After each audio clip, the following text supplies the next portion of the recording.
going to happen as he is now headed to that New York City court, crossing the river right now into the city about 7:30 a.m. Eastern time right now. So he'll be held there for a few hours before the official arraignment and the reading of those charges. And it's him and his wife, Celia, both with very similar charges, as Judge Napolitano told us. Again, this is all conspiracy for drug trafficking, not exactly delivering the drugs himself, but again, as part of the whole operation. His son, though, also they indicted, but they do not have him in custody just yet. And that will be part of the key, as Judge Napolitano told us in an earlier segment, to these federal proceedings, because he does face those federal charges, and he was the head of a government that was not recognized by the United States of America. Going back to the first Trump administration, even the Biden administration found the Maduro regime to be illegitimate. That opens the door to remove immunity protections that he would have otherwise received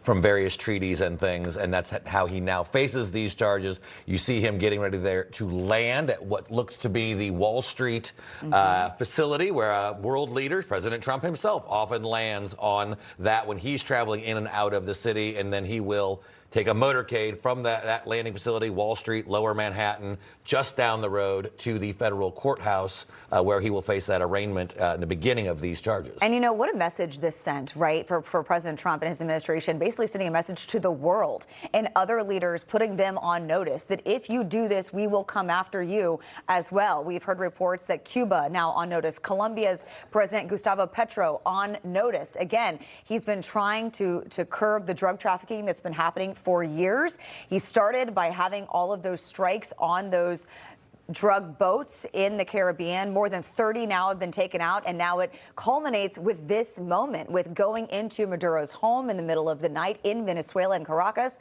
and of course carrying out that very successful operation, bringing him all the way back to the United States, back to New York City.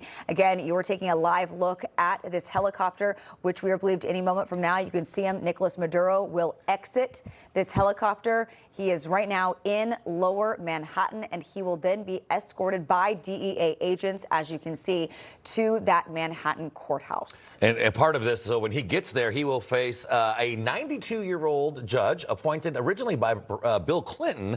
Alvin Hellerstein will be overseeing this case. This case is not going to be, and federal cases can sometimes take years. This is going to take even longer because they're going to fight so many things because of the fact that he was a world leader. Does he have immunity? Was this arrest legal? All of those things will play out in this case before we actually even get to the charges themselves. A lot of people are making light of the fact that this judge, obviously 92, appointed in 1998.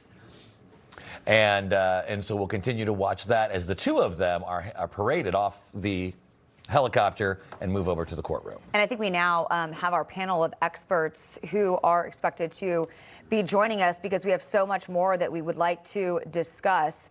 We want to bring in Cheryl Chumley and Daniel Littman as well. Thank you guys for following this breaking news with us.